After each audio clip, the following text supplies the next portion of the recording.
देखिए, बिहार में चुनाव खत्म हो गया और बिहार में चुनाव खत्म होते ही कहा गया तो एनडीए पूर्ण बहुमत में आई। पूर्ण बहुमत में आने के बाद जो है नीतीश कुमार के मंत्रिमंडल का गठन हुआ।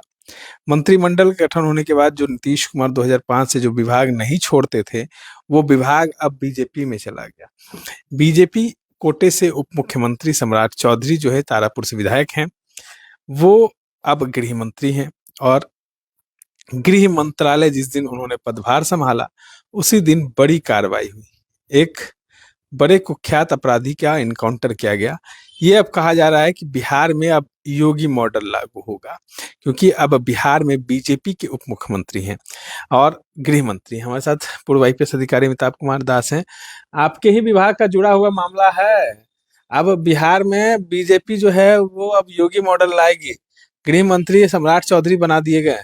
जी, बिल्कुल सही कहा आपने। देखिए, 20 साल से लगातार पलटू राम ही गृह मंत्रालय देख रहे थे, लेकिन अभी जो 2-3 दिन पहले विभागों का बंटवारा हुआ है, तो गृह मंत्रालय पलटू राम से छिनाकर सम्राट चौधरी की झोली में चला गया। अब ये काम तो स्पष्ट है कि नरेंद्र मोदी और अमित शाह के इशारे पर हुआ है और पलटू राम का कद छोटा कर दिया गया, पलटू राम को उनकी औकात बता दी गई है।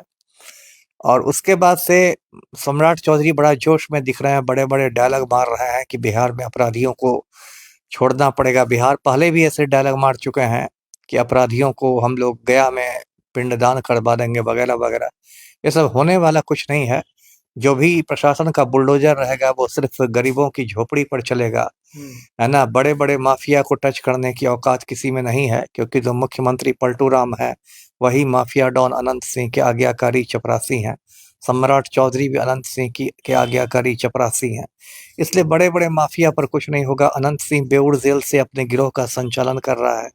उसको बेऊर जेल में मोबाइल की सुविधा मिली हुई है और बेऊर जेल में सारी सुविधाएँ हैं। मैं बार-बार माँग कर रहा हूँ कि अनंत सिंह को पटना के बेऊर जेल से दिल्ली के तिहाड़ जेल भेजा जाए, जैसे मोहम्मद शहाबुद्दीन को भेजा गया था। लेकिन कोई बात वो नहीं कोई भेज रहा है, क्योंकि किसी की औकात नहीं है भेजने की। तो ये सब कहना कि माफिया को हम कुचल देंगे, ये सब फालतू बातें हैं। सम्राट चौधरी का अपना ही आपराधिक इतिहास है। 1995 में उन्होंने मुंगेर के तारापुर में 7 लोगों का खून कर दिया था। इसको लेके तारापुर थाना कांड संख्या 44/95 दर्ज हुआ था। उसमें सम्राट चौधरी की गिरफ्तारी भी हुई थी। बाद में उनके वकील ने एक जाली प्रमाण पत्र अदालत में दिया था और उसमें बताया था कि सम्राट चौधरी नाबालिग हैं और उसी आधार पर उनको जमानत मिल गई थी। तो ये कितने शर्म की बात है कि 7 लोगों का खूनी नकली प्रमाण पत्र पर जमानत लेके बिहार का होम मिनिस्टर बन गया और डायलॉग मार रहा है। जी। आपको क्या लगता है कि बिहार में नीतीश कुमार गृह मंत्रालय देने के बाद जो है चुप बैठेंगे, क्योंकि आज तक वो कभी गृह मंत्रालय किसी को नहीं दिए। और बिहार में क्या जदयू जो है वो अब खुलकर सरकार चला पाएगी? खुलकर तो सरकार नहीं चला पाएगी। पलटू राम अब देखिए शारीरिक रूप से भी कमज़ोर हो गए हैं, मानसिक रूप से भी कमज़ोर हो गए हैं, राजनीतिक रूप से भी कमज़ोर हो गए हैं। तो ठीक है, अनुकंपा के आधार पर मुख्यमंत्री बन गए हैं, लेकिन अब उनकी ताकत नहीं रह गई। अब वो सिर्फ़ झुनझुना बजाने लायक रह गए हैं। और अब जो बिहार सरकार का रिमोट है, रिमोट कंट्रोल जो है, वो दिल्ली में नरेंद्र मोदी और अमित शाह के हाथों में है।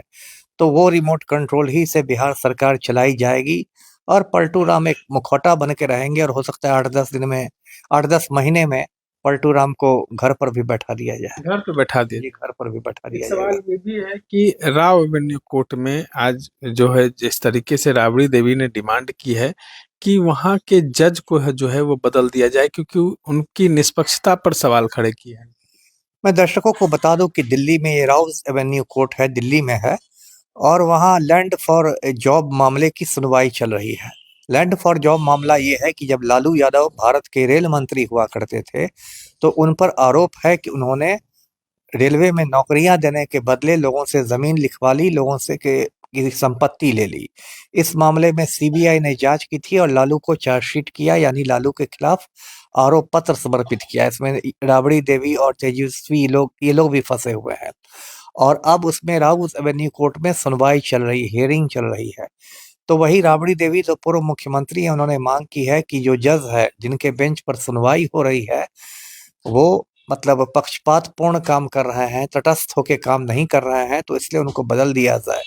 तो ठीक है, अगर ऐसी मांग है तो जो भी जो हाई दो होते हैं सीनियर जज जो होते हैं जो ये देते हैं कि कौन बेंच सुनवाई करेगी कौन नहीं करेगा, या दिल्ली हाई कोर्ट उसको ये ताकत है कि वो जज को बदल दे, तो वो बदल सकता है यदि राबड़ी देवी इस बात के सबूत पेश करती हैं कि हाँ इनका पक्षपातपूर्ण रवैया है तो।